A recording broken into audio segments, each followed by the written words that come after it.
Hi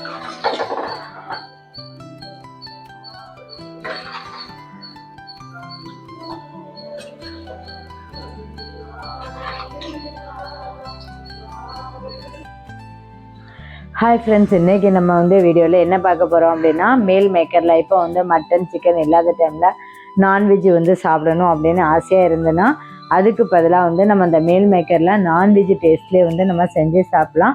அது எப்படி செய்யலாங்கிறத நம்ம பார்க்க போகிறோம். அதுக்கு இன்றைக்கி நான் 3 எடுத்துருக்கிறேன். இதை நம்ம என்ன பண்ணணும்னா சின்ன சின்னதாக கட் பண்ணி சாப் பண்ணி எடுத்துக்கிட்டு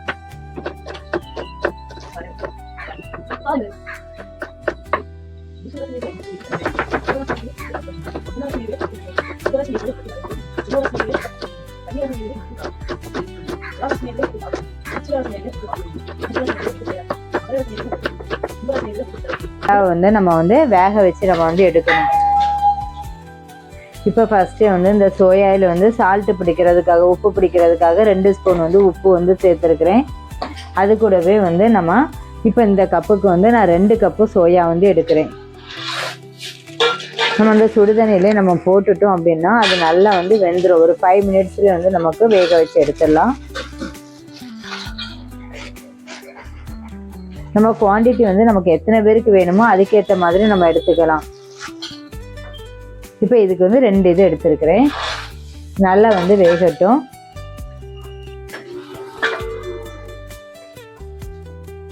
ஏன்னா இது அந்த ஹீட் எல்லா இதுலேயும் படணும், உப்பும் நமக்கு படணும். இது வேக வச்சதுக்கப்புறம் நல்லா நம்ம இதை தண்ணி இல்லாமல் கொஞ்சம் பச்சை தண்ணி சேர்த்துட்டு அதுக்கப்புறம் நம்ம நல்லா புளிஞ்சு எடுத்துடும். இல்லாமல் இப்படி புளிஞ்சு நல்லா எடுத்துக்கணும். எடுத்துட்டு அதுக்கப்புறம் தான் நம்ம சமைக்கிறதுக்கு இதை எடுக்கணும்.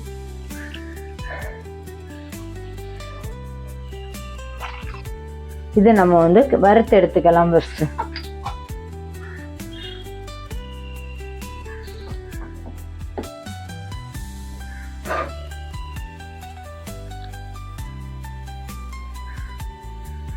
கடாய் சூடாகட்டும்.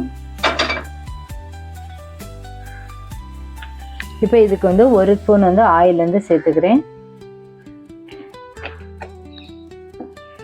நம்ம இது வேக வைக்கும் போதே உப்பு சேர்த்ததுனால இதில் உப்பு நம்ம சேர்க்க வேண்டாம். 1 ஸ்பூன் மஞ்சள் தூள், 1 ஸ்பூன் மிளகாத்தூள். இந்த டைமில் நம்ம புளிஞ்சு வச்சுருக்கோம்ல சோயா, இது நம்ம இது கூட ஃப்ரை பண்ணி எடுத்துடலாம். இதுக்கு உப்பு போடணும்னு அவசியம் இல்லை. ஏன்னா நம்ம அங்கே ஏற்கனவே வேக வைக்கும்போது உப்பு போட்டிருக்கோம்.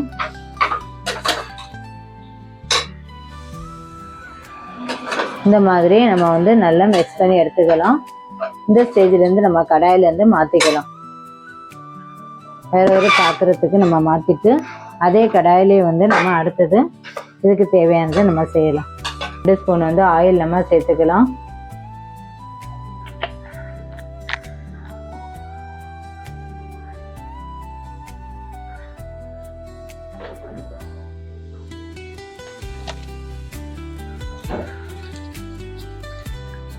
இது கூடவே 1 ஸ்பூன் பட்டர் நம்ம சேர்த்துக்கணும். பட்டர் சேர்க்கும்போது ரொம்பவே கிரீமியாக நல்லாயிருக்கும்.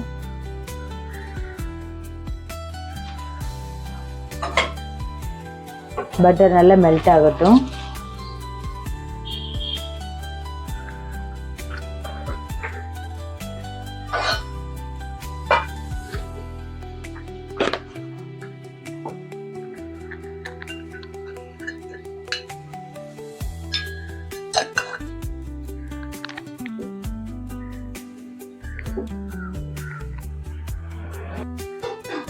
இப்போ இதில் ஒரு அரை ஸ்பூன் நம்ம சோம்பு தாளிக்கிறதுக்காக போட்டிருக்கிறோம்.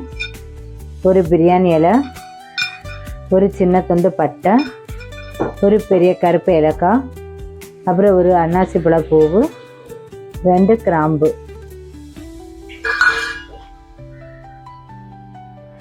இப்போ ஒரு 3 வெங்காயத்தை நல்லா சின்ன சின்னதாக சாப் பண்ணி கட் பண்ணி வச்சுருக்கிறேன். இதை நம்ம நல்லா வதங்க விடணும்.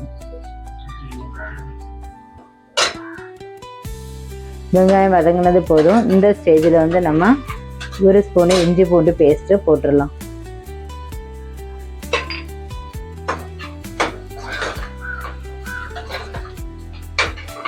இது போட்டு இந்த பச்சை வாசனை நமக்கு நல்லா போகணும்.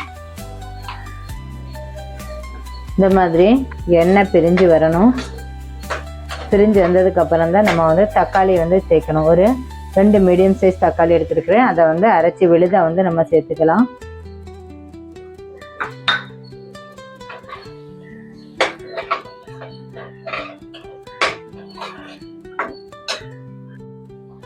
கொஞ்சம் வந்து புதினா இலை நம்ம வந்து சேர்த்துக்கலாம். புதினா இலை வந்து சேர்க்கும்போது ரொம்பவே வாசமாக இருக்கும்.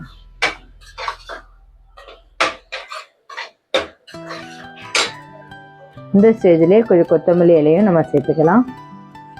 ரெண்டும் சேரும்போது அதோட ஃப்ளேவர் ரெண்டுமே நல்லா இருக்கும்.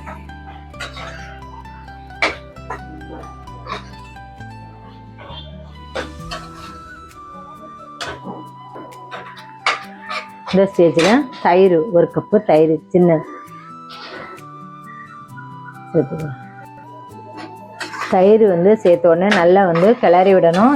இல்லைன்னா அந்த தயிர் வந்து திட்டா இருக்கும் நமக்கு. இந்த ஸ்டேஜில் வந்து இதுக்கு தேவையான மசாலாவை வந்து நம்ம சேர்த்துடலாம்.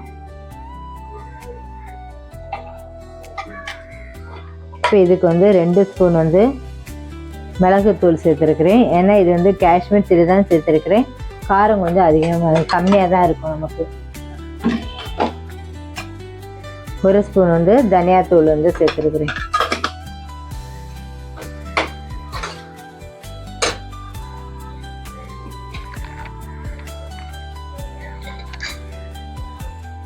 இதுக்கு ஒரு 1/2 டீஸ்பூன் வந்து ஜீரக பொடி, ஒரு 1/2 டீஸ்பூன் வந்து கரம் மசாலா,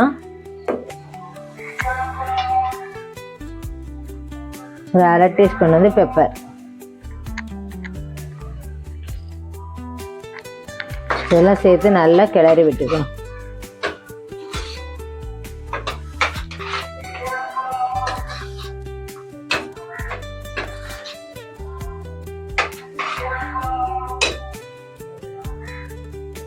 இது வந்து அந்த எண்ணெய் வந்து நமக்கு பிரிஞ்சு வரணும்.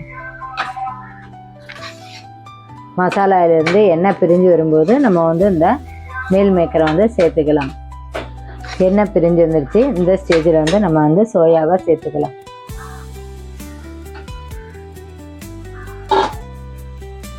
தேவையான தண்ணியும் நம்ம சேர்த்துக்கலாம். இனி இதுக்கு தேவையான உப்பு நம்ம சேர்த்துக்கலாம்.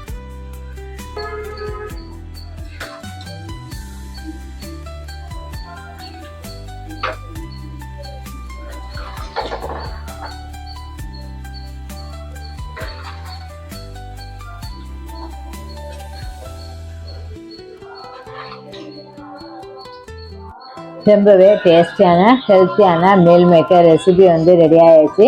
நம்ம இன்னும் ஹோட்டல் ஸ்டைலில் வந்து வாசமாக இருக்கிறதுக்காக கொஞ்சம் வந்து கஸ்தூரி மேத்தி வெந்தயக்கீரையை வந்து கொஞ்சம் கசக்கி தூவி விட்டுட்டோம் அப்படின்னா ரொம்பவே டேஸ்ட்டாக இருக்கும். அதே நேரம் வாசமும் வந்து ரொம்பவே கமகமான வீசுதுங்க. ரொம்பவே இது சப்பாத்திக்கு, பூரிக்கு, இட்லிக்கு, ஆப்பத்துக்கு, இது எல்லாத்துக்குமே வந்து ரொம்பவே நல்லாயிருக்கும். இந்த வீடியோ உங்களுக்கு பிடிச்சிருக்குன்னு நினைக்கிறேன். பிடிச்சிருந்ததுன்னா லைக் பண்ணுங்கள், ஷேர் பண்ணுங்கள், சப்ஸ்கிரைப் பண்ணுங்கள், பக்கத்தில் இருக்க பெல் ஐக்கானை கிளிக். நம்ம இன்னொரு நல்ல வீடியோவில் மீட் பண்ணலாம். தேங்க்யூ ஃபார் வாட்சிங். பாய்.